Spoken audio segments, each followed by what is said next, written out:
El Talón de Hierro. Continuamos con el ciclo Filósofos en la Tormenta.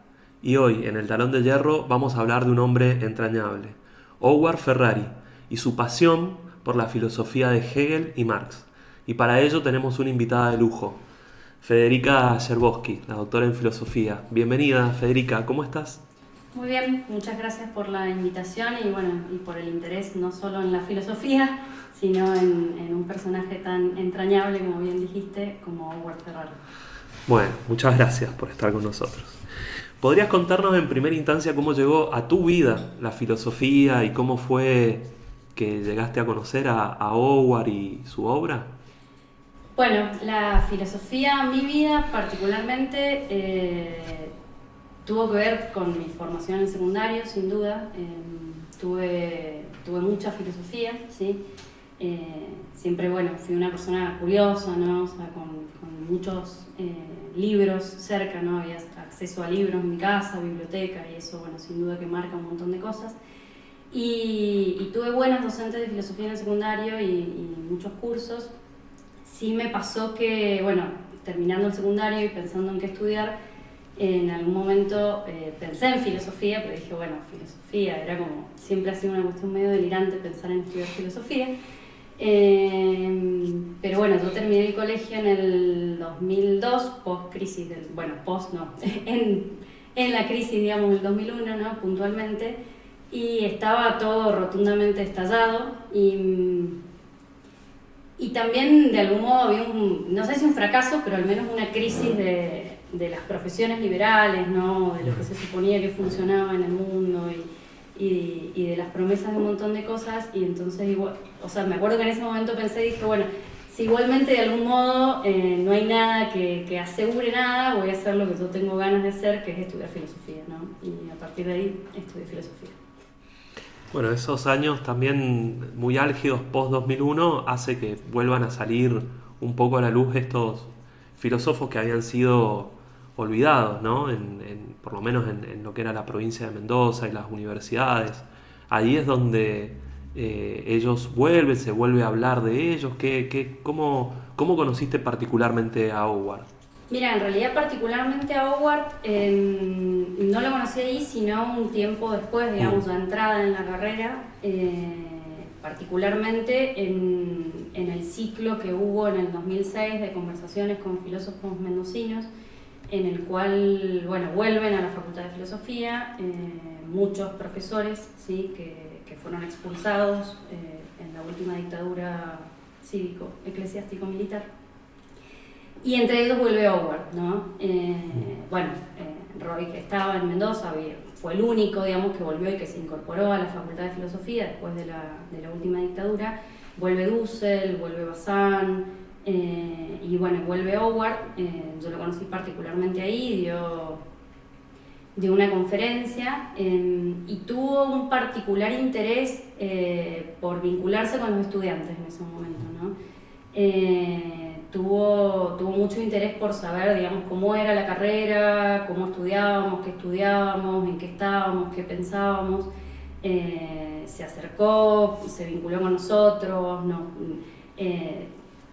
Siempre fue, digamos, un estudioso de Hegel, como bien sabemos, y vamos a charlar un poco, pero había preparado particularmente un documento para repartir a los estudiantes con los conceptos puntuales y complejos de Hegel, ¿no? Para pensar en procesos pedagógicos y para abrir lo que, para él era su pasión dentro de la filosofía y hacerlo accesible a los estudiantes, ¿no? Y entonces en ese sentido me pareció súper entrañable, súper amoroso, súper pedagógico, ¿no? Y una gran tarea filosófica. Después en algún momento nos reunimos con él, varios estudiantes, pudimos hacerle una entrevista. Después, nos regaló también varios libros para que repartiéramos entre los estudiantes, ¿no? Entonces, tuvo realmente una actitud súper abierta para con nosotros como estudiantado, digamos, ¿no? Así fue que yo lo conocí.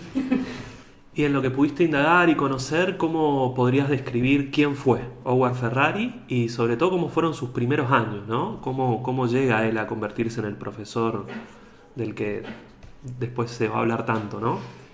En realidad, a lo largo del camino, medio encontrando de algún modo distintas facetas de Ferrari, porque bueno, sí, de estos filósofos expulsados de la facultad quizás es uno, particularmente acá en el mundo más mendocino, quizá un poco más desconocido o bueno, que ha tenido, digamos, menos trayectoria, ¿no?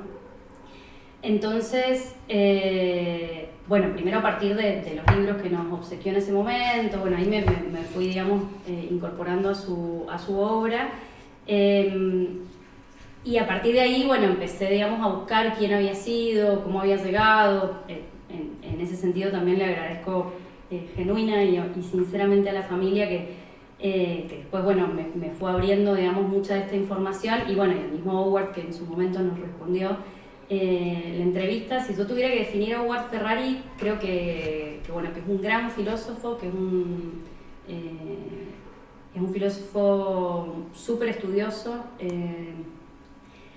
muy serio, tenía, digamos, una rigurosidad muy importante, ¿sí? en sus lecturas, en sus textos, en sus citaciones, porque tenía un compromiso con la filosofía rotundo y genuino, ¿no?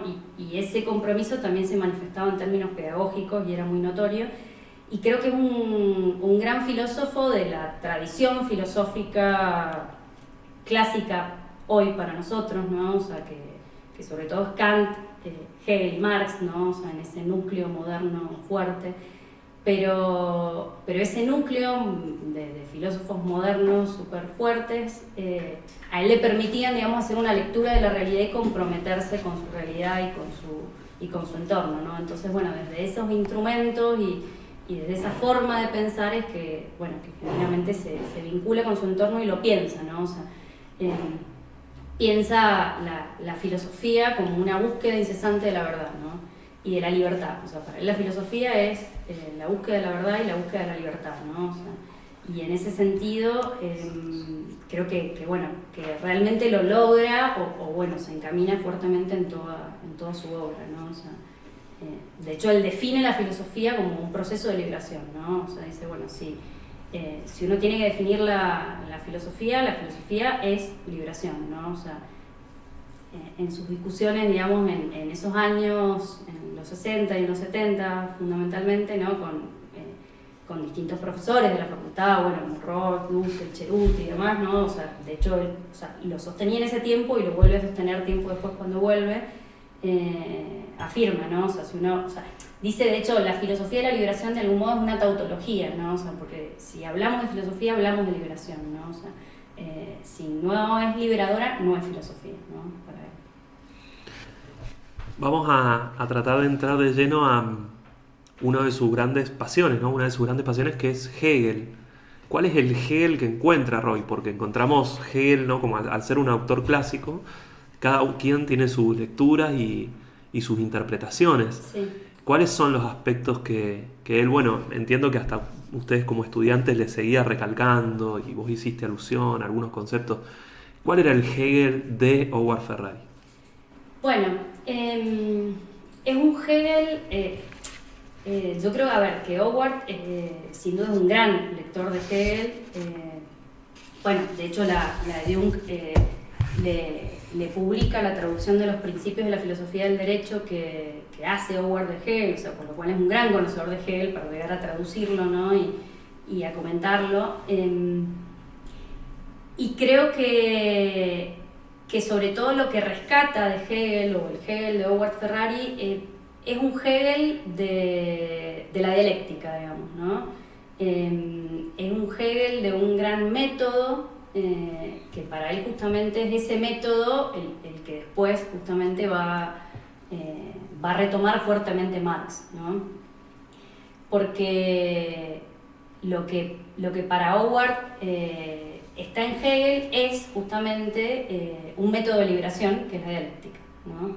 Y entonces en ese sentido creo que en toda su obra lo que está viendo es un filósofo de la libertad, ¿no?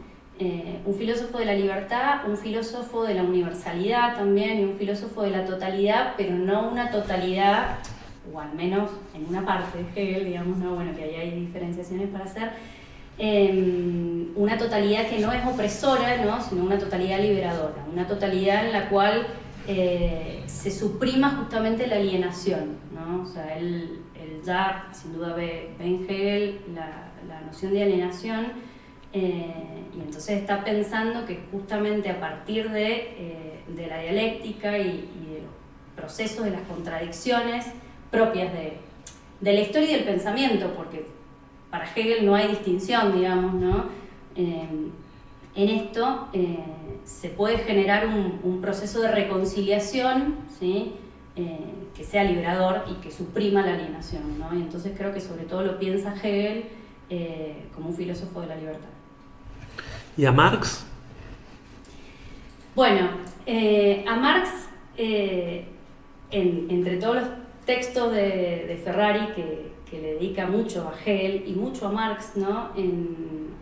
En alguna cita por ahí se pelea con esta perspectiva de decir, bueno, con la lectura de pensar a Marx como quien invierte a Hegel, ¿no? Dice, bueno, para él es una muy mala lectura pensar a Marx como quien invierte a Hegel, sino que lo que considera que Marx hace es la efectiva consecución de la dialéptica, del método hegeliano. Y en ese sentido dice, lo que hace Marx es superar a Hegel, digamos, pero no hay inversión, hay superación, ¿no? Que es parte del mismo proceso dialéctico, ¿no? Dice, bueno, en realidad Hegel empieza justamente con el método dialéctico y después hace una distinción entre el método y el sistema, ¿no? Y entonces lo que él termina planteando es que, bueno, que justamente de algún modo en el devenir hegeliano, ¿no? y en sus textos, digamos, posteriores, o sea, posteriores sobre todo a la fenomenología del espíritu, lo que termina siendo Hegel es terminar siendo un filósofo de la justificación del sistema, ¿no? Dice, entonces de algún modo se lo come la totalidad y el sistema, ¿no? Que termina justificando el Estado prusiano, ¿sí? Termina justificando Napoleón, ¿no? Termina justificando todo el proceso restaurador cuando en realidad originalmente había pensado en un método de liberación, ¿no? Entonces dice, bueno, lo que hace Marx es ser rotundamente consecuente con ese método dialéctico de la liberación, ¿no? Y llevarlo hasta sus últimas consecuencias, que implica necesariamente la revolución, ¿no? Dice, no hay hombres, seres humanos, ¿no? Completamente libres, ¿sí? Que no sea, digamos, a través de una revolución, y no hay una revolución si no es a través de justamente la liberación de la humanidad, ¿no? ¿Ahí qué puntos encontrás de diálogo entre el pensamiento de Howard y algunos contemporáneos como Marcuse o su concepto de la revolución total? Él en su recorrido, digamos, a través de lo que es América y también en Europa, ¿cómo lo verías vos dialogando desde este punto de vista con esos referentes del marxismo más conocidos?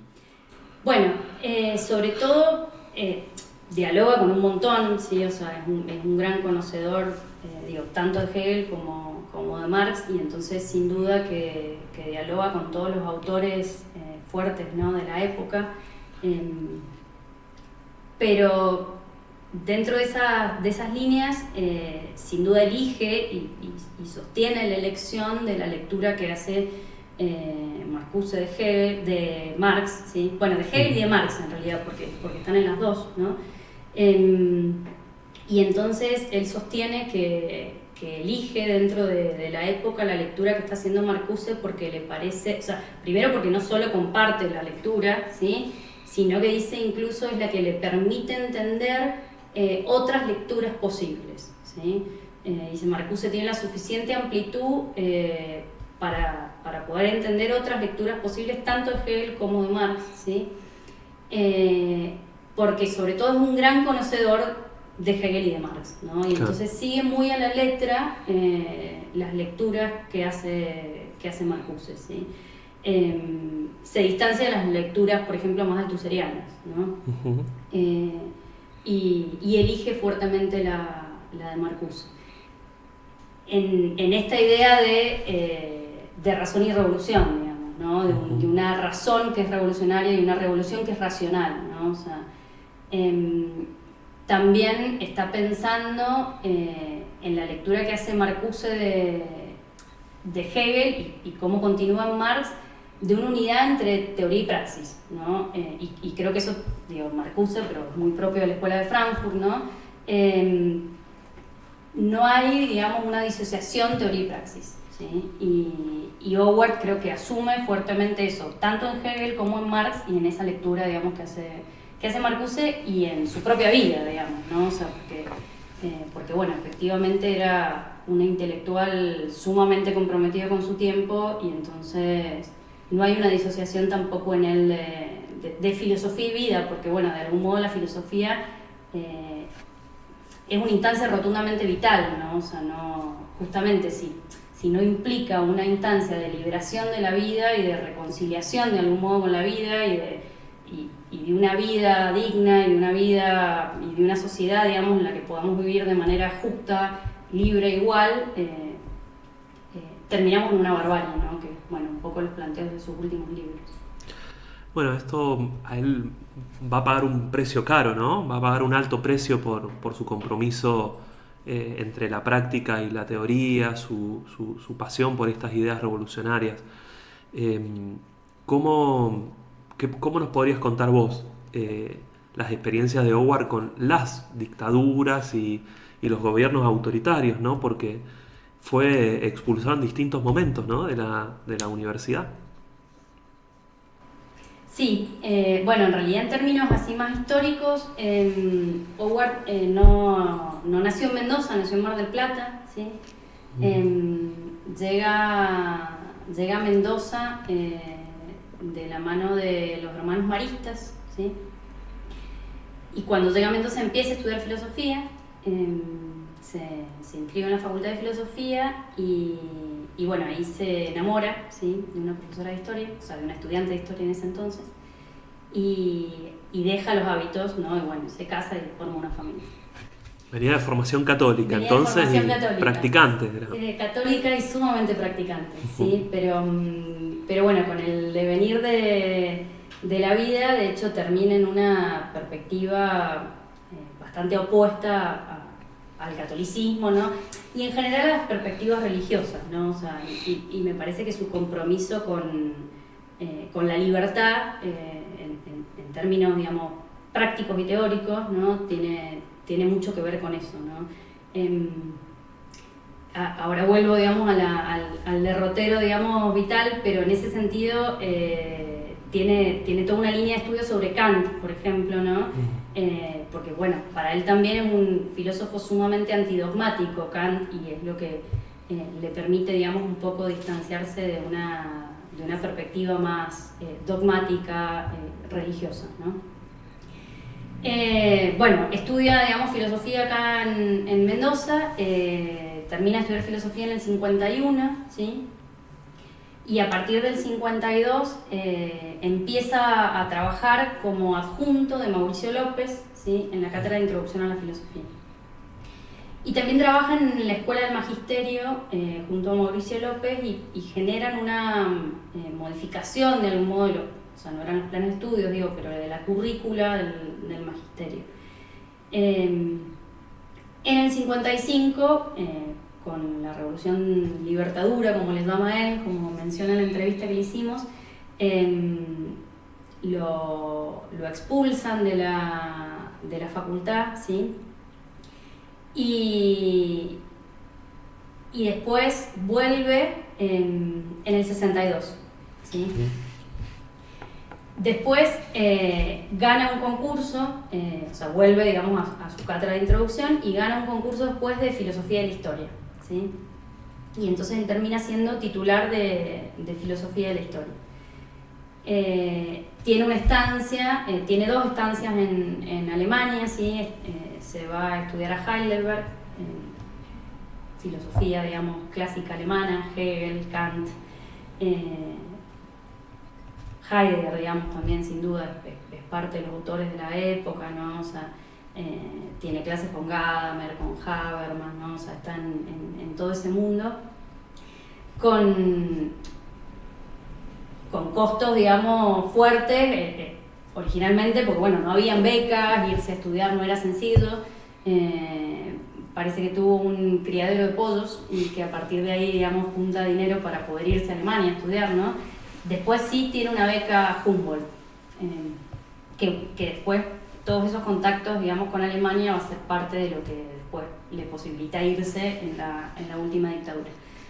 Bueno, vuelve y sigue trabajando, digamos, en la Facultad de Filosofía hasta fines del 74, ¿sí?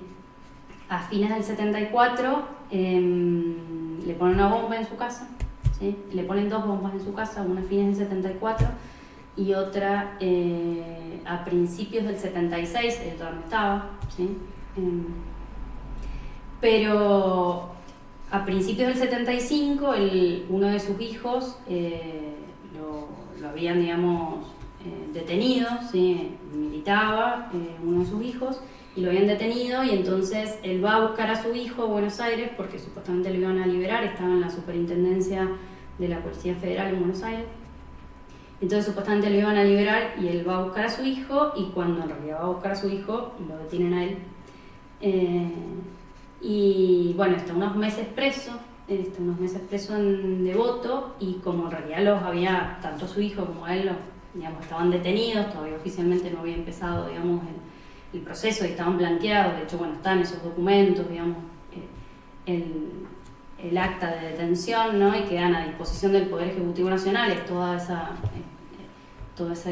gente que quedó detenida, digamos, con esos códigos, podían salir si se exiliaban, digamos. La única forma, digamos, de salir era exiliarse.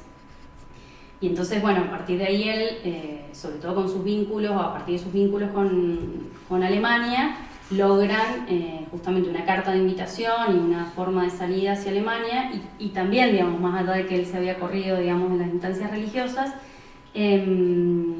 un cura que seguía teniendo, digamos, buena relación con él, que era parte de una sociedad católica, bueno, también en realidad de algún modo los resguardan para mantenerlos con vida, a él y al hijo, hasta que lograran salir, ¿no? Entonces, bueno, ahí él sale, y 8 meses después recién lo liberan al hijo, y bueno, se va a Alemania, ¿no? Está en un tiempo en Alemania y después consigue un trabajo en Francia, en Toulouse, o sea, un cargo en Francia, y ahí, bueno, sigue en Francia, ¿no? Después de la vuelta a la democracia, él intenta volver, pide 7 veces la reincorporación a su cátedra, que no le dan. Están las cartas, yo al menos no he encontrado todas, pero hay 3 o 4 pedidos de reincorporación que están disponibles, ¿sí? Al rector de la universidad, a la decana de la Facultad de Filosofía y Letras de ese entonces, ¿sí? Que eran, bueno, interventores, ¿sí? Y porque incluso llaman a concurso a su cátedra y él impugna el concurso, dice, bueno, no, esa es mi cátedra, y de hecho justamente parte de toda la regulación de la época les permitía volver, ¿sí? A sus cátedras que habían ganado legítimamente por concurso, y de hecho le ofrecen esa cátedra a Goglia, bueno, otro filósofo que se dedicaba a la filosofía de la historia también, y a Goglia justamente dice, bueno, no voy a tomar esa cátedra, porque esa cátedra es la cátedra que había ganado legítimamente por concurso Howard Ferrari, por lo cual no corresponde. Bueno, y aún así nunca le habilitan, digamos, la posibilidad de volver. Él era titular semi-exclusivo y tenía otro cargo, digamos, el de adjunto de introducción a la filosofía, y en algún momento parece que le dan la posibilidad de volver ya con un jefe, o sea, con un cargo de jefe de trabajo práctico simple, en la cátedra de introducción a la filosofía, en la cual ya estaba Bertraete. Y bueno, él estaba más cerca de jubilarse que otra cosa, y bueno, decide quedarse allá, pero bueno, siempre fue un enorme pesar en ese sentido no haber podido volver, porque bueno, lo intentó sistemáticamente, ¿no? Bueno, viajemos un poco en el tiempo para entender por qué tanta persecución, ¿no? Y lo primero que te quería preguntar es, ¿el marxismo se come a los niños? ¿Qué fue eso? ¿Qué significa eso? ¿Y qué tiene que ver con Howard Ferrari? Bueno, el marxismo se come a los niños es el título de un curso que dio Howard Ferrari, ¿sí? Frente a la pregunta ¿el marxismo se come a los niños? No, va a decir Howard claramente. Se lo come más bien todo lo contrario, el sistema de dominación de la época, ¿no? De la época y que persiste hasta la actualidad, ¿no? En términos de un capitalismo salvaje, ¿no? Y de todas las dictaduras de la época, ¿no? Y lo cita con nombre y apellido a mucha gente de la época, entre ellos Pinochet, ¿no? Pero bueno, es un curso que da Howard Ferrari en el 73, con un título muy provocador, sin duda. Él daba, bueno, cursos como profesor de filosofía en la Facultad de Filosofía, y entonces lo que hacía en todos los cursos era agarrar y escribir el curso completo y entregárselos antes de que empezara el curso a sus estudiantes para que el curso fuera una instancia de discusión, digamos, ¿no? Y entonces, bueno, mecanografiaba cada uno de los cursos que dictaba, que bueno, yo me he ido encontrando con algunos, ¿no? Parte de lo que después retomas en otros libros, pero bueno, y en el 73 dicta ese famoso curso, ¿no? Del marxismo se come a los niños, sin duda en un acto de provocación, ¿no? Y él cuenta en la entrevista que le hicimos que bueno, cuando arranca a dar el curso, habían un par de militares, ¿no? Alguna gente de la Policía Federal y bueno, y público diverso, ¿no? Que no tenía nada que ver con justamente lo que él pretendía dar en el curso, pero bueno, obviamente el curso estaba abierto. Al tiempo, digamos, de andar el curso, sin duda esa gente se va, pero bueno, es parte sin duda de lo que le cuesta mucha persecución y de hecho, el curso, puntualmente, esa parte del curso, porque bueno, parece que hay una segunda parte con la que todavía no me encuentro, es todo un curso sobre Hegel, digamos, no es un curso sobre Marx, ¿no? Porque bueno, justamente lo que él dice es que para comprender a Marx, lo cita Lenin ahí, ¿no? Y dice, bueno, para comprender a Marx hay que estudiar a Hegel, ¿no? O sea, no se puede comprender a Marx sin Hegel. Y entonces todo el curso es un análisis profundo y sesudo de Hegel, ¿no? Así que bueno, ese es el marxismo. Una de las peores cosas que le podés hacer a los militares, ¿no? De la época. Sí. A obligarlos a leer a Hegel, que bueno, es un dolor de cabeza. Completamente, sí. Howard diría obligarlos a leer, ¿no? Obligarlos Claro. a pensar, obligarlos a estudiar, ¿no? O sea, porque justamente dice, bueno, ¿de qué se trata la filosofía?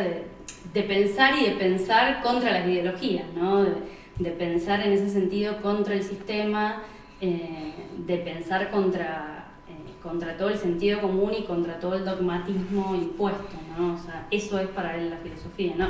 Eso encuentra en Hegel, eso encuentra en Marx, ¿no?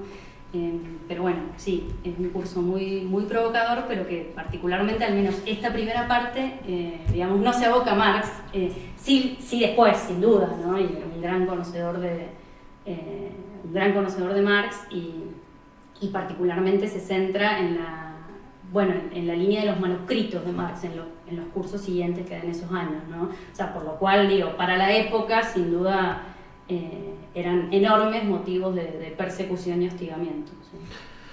En los debates que habían en ese momento, en ese grupo de filósofos y lo que se va a conocer como el surgimiento de la filosofía de la liberación, ¿qué posicionamientos tenía Howard ante esos debates y particularmente ante el surgimiento de la teología de la liberación, ¿no?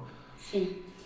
Bueno, particularmente en relación a la teología de la liberación, él estaba en desacuerdo, porque bueno, justamente consideraba que la teología no podía ser liberadora, ¿no? Si era teología, no era liberadora, decía que de algún modo era un oxímoron, ¿no? Era rotundamente contradictorio.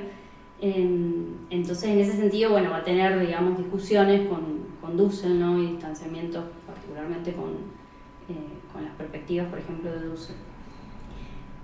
Frente a la filosofía de la liberación, como decía recién, bueno, justamente decía todo lo contrario, que era una tautología que si era filosofía, era liberadora, ¿no? Y sí, después, sobre todo en los últimos años, cuando vuelve, sobre todo frente a las perspectivas más en torno a la filosofía latinoamericana, por ejemplo, ¿no? Lo que él plantea es que, digamos, está planteando una raigambre de algún modo más universal de la filosofía, ¿no? En esta búsqueda de la verdad y de la libertad, ¿no? Con autores para él clásicos como son, bueno, justamente Kant, Hegel y Marx, ¿no? Y entonces dice, bueno, que la filosofía es universal, ¿no? Y entonces que que de algún modo lo que sucede es que, bueno, que hay latinoamericanos, digamos, que hacen filosofía, pero no lo piensa como una corriente, digamos, tan específica, a diferencia de Roy, aunque eran grandes amigos, sin duda, ¿no? Pero sí, el riesgo para él de eso, nos decía en esta entrevista, de algún modo dice, bueno, es abandonar estos grandes pensadores a la derecha, ¿no?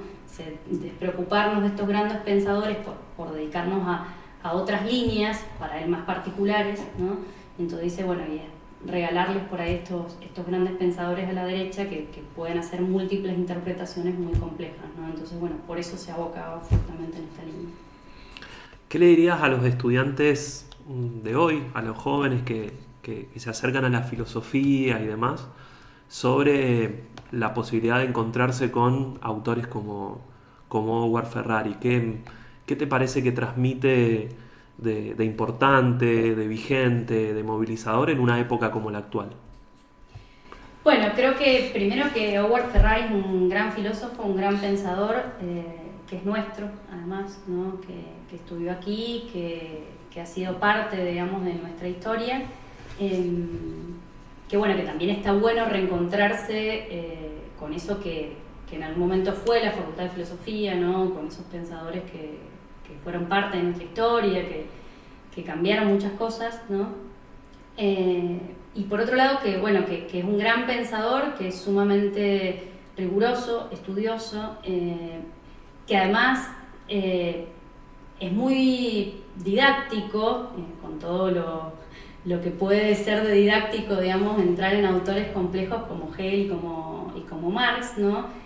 Pero que bueno, que realmente hay un gran acervo filosófico para estudiar, para comprender, y que además reviste una enorme actualidad, ¿no? O sea, porque justamente él, en el último libro, de algún modo, que presenta acá, que es Filosofía o Barbarie, lo que está pensando una vez más es parte de su apuesta vital, ¿no? Justamente es pensar la filosofía como un proceso genuino de liberación, ¿no?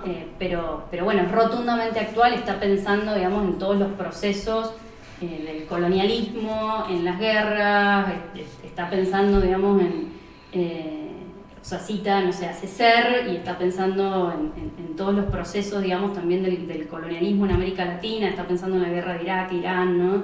Y entonces, de algún modo son instrumentos y conceptos que nos ayudan a comprender la realidad, pensando en un proceso, digo, que nunca abandona Howard, que es un proceso utópico de algún modo, ¿no? Dice, bueno, pero que sea utópico pensar en un mundo igualitario, y en un mundo libre y en un mundo justo, no implica que no sigamos caminando en esa línea, ¿no? Y que no sigamos trabajando en ese horizonte, ¿no? Y bueno, creo que hace un gran camino que es interesante para seguir, para acompañar, para profundizar. Muchísimas gracias, Federica. No, muchas gracias a ustedes. Antes de irte, queremos hacerte un regalo de parte de las ediciones del Pensamiento Socialista, del IPS, que es un libro sobre un filósofo italiano, Sebastiano Timpanaro, una serie de ensayos sobre el materialismo que queríamos compartir con vos en agradecimiento por el regalo que nos has hecho trayendo a Howard y toda esta cantidad de conocimientos a El Talón de Hierro. Bueno, muchas gracias a ustedes gracias por el espacio, y creo que está buenísimo y que es necesario poner, digamos, arriba de la mesa todos estos grandes pensadores nuestros. Nos vemos en un próximo episodio del Talón de Hierro.